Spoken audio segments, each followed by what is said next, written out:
Selamat malam, perkenalkan nama saya Aurelia Tanesi, kelas B semester 5, program studi sosiologi, mata kuliah gerakan sosial.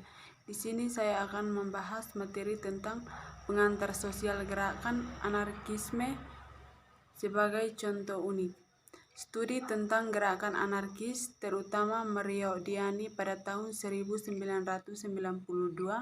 yang terkenal definisi gerakan sosial tentang jaringan individu dan organisasi, disatukan oleh beberapa identitas bersama yang terlibat dalam tindakan ekstra institusional dengan kepentingan perubahan masyarakat.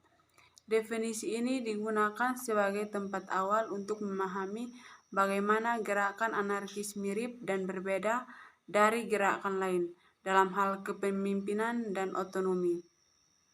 Jaringan atau korporasi, pemerintah dan media mengingat sebagai tingkat analisis anarkisme yang diselidiki menggambarkan anarkis berfungsi sebagai sistem kognitif dan moral untuk memandu keyakinan yang membantu memastikan kode yang digunakan oleh mereka yang mengidentifikasi diri sebagai anarkis bekerja dengan tepat dan sesuai dengan harapan.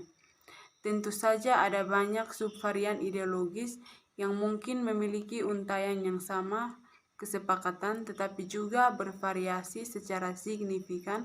Anarkisme adalah gerakan yang independen dan dari gerakan lain, tetapi juga salah satu yang memiliki banyak interaksi dan tumpang tindih dengan banyak gerakan yang kompatibel. Anarkisme dapat menjadi semua hal di atas, tetapi yang paling tertarik dengannya adalah sebagai sebuah gerakan. Dan dengan demikian, gerakan anarkis adalah subjek dari pembahasan tentang gerakan sosial. Cara utama untuk mengidentifikasi keragaman gerakan ini adalah dengan fokus pada tujuan gerakan anarkis yang berbeda di seluruh dunia, yang mencatat bahwa anarkis gerakan berbeda menurut negara dan bahkan menurut kota dan wilayah. Akibatnya, anarkis merujuk pada gerakan anarkis dan akhirat sebagai lawan diduga yang menjadi gerakan anarkis, tetapi tidak akurat untuk menyatakan bahwa semua kaum anarkis melihat diri sebagai bagian dan gerakan yang sama atau bahwa mereka mampu menjadi bagian dari gerakan tunggal. Termasuk beberapa anarkis, terutama yang disebut dengan anarkis filosofis, telah acuh dan tak acuh bermusuhan untuk bergaul anarkisme dengan gerakan sosial. Meskipun tidak satupun dari argumen ini berlaku, banyak bobot yang menyajikan 5 argumen ideal yang layak pertimbangan singkat. Argumen ini kadang-kadang memberikan pernyataan samar daripada kritikus serta klaim umum bahwa mengalir dari 3 serangkai mispersepsi. Pertama, mungkin tidak ada cukup peserta dalam gerakan anarkis. Dengan demikian, keanggotaannya terlalu kecil untuk menjadi label gerakan. Ia mengasumsikan bahwa gerakan harus berisi sejumlah besar, tidak ditentukan jumlah peserta memenuhi bagi anarkis daripada label yang mereka pegang. Anarkis implisit lebih kompatibel dengan anarkis eksplisit daripada anarkis yang tidak tepat pada pelaku gerakan yang mengklaim. Anarkis juga mewujudkan kriteria anarkis yang diharapkan tersebut.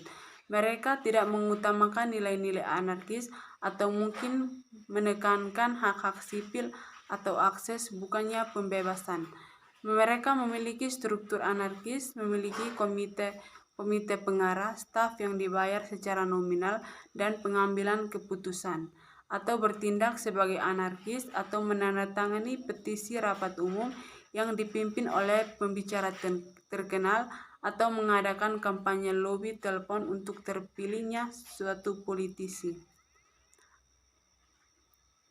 Dia menyarankan beberapa kriteria dengan kondisi yang diperlukan yang harus dipenuhi untuk mengkarakterisasikan sesuatu sebagai gerakan sosial.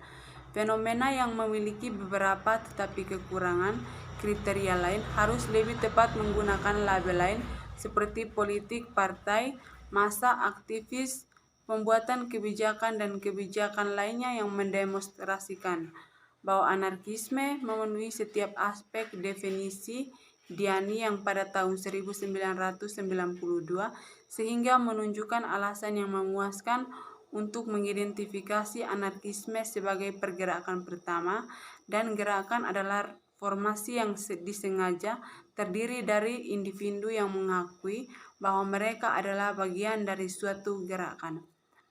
Berlawanan dengan populernya keyakinan, peserta gerakan umumnya tahu ada yang mereka lakukan atau setidaknya mencoba untuk melakukannya.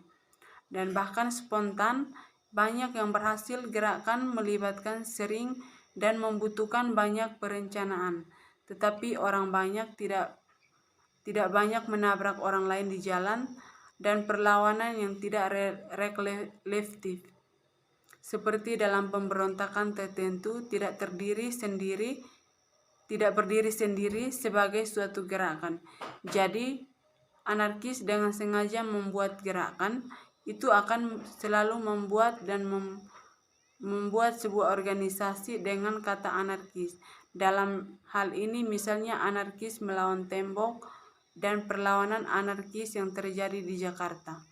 Dan secara sadar menghadiri acara-acara secara luas diiklankan sebagai anarkis, misalnya pameran buku, konferensi federal anarkis di seluruh benua dan protes yang disponsori.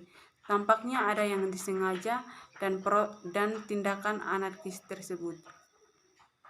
Bahkan kesediaan untuk mengidentifikasi sebagai anarkis adalah tindakan yang disengaja dan yang menunjukkan niat untuk membentuk atau berpartisipasi dalam sebuah gerakan. Gerakan terlibat dalam tindakan ekstra institusional mereka tidak bisa menjadi bagian dari pemerintah atau terdiri dari elit yang menggunakan polisi kekuasaan mereka untuk mengatur perubahan. Orang yang memberikan suara tidak terlibat dalam gerakan kegiatan, meskipun gerakan kadang-kadang mengatur kampanye pemilihan. Politisi dalam lembaga pemerintah bukanlah gerakan atau perusahaan yang memberikan ide atau perilaku yang eksklusif di lobi di balik pintu kantor tertutup birokrat yang diadakan pemerintah yang membentuk suatu gerakan. Kriteria ini paling terpenuhi dalam kasus dengan anarkis. Mereka ekstra institusional dengan praktik dari kaum ideologi. Kaum anarkis tidak berusaha melobi elit politik untuk yang lebih baru atau yang dipredikasi di siaran berita TV dan bahkan surat kabar paling bergengsi atau tercatat. Identitas seorang anarkis dimodifikasi mengecilkan asosiasi ketika identitas itu mungkin tampak lebih menarik karena untuk kegiatan positif dan menyenangkan daripada anarkis terlibat, sementara anarkis yang mengidentifikasi diri berpartisipasi dalam kegiatan-kegiatan. Menghitung anarkis dan tingkat aktivitas anarkisme di sebagian besar masyarakat ini adalah salah satu dan banyak masalah yang mengganggu identifikasi subjek dengan sosial.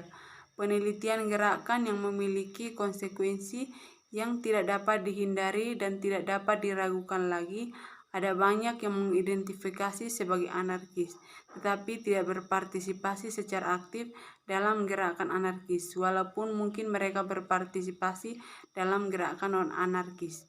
Tidak ada cara untuk meyakinkan dan menentukan beberapa banyak individu seperti itu dalam masyarakat tertentu, tetapi kemungkinan besar bahwa mereka terdiri dari beberapa mantan peserta gerakan anarkis yang masih mengidentifikasi sebagai anarkis, dan anarkis tidak pernah atau untuk alasan apapun berpartisipasi dalam gerakan tersebut.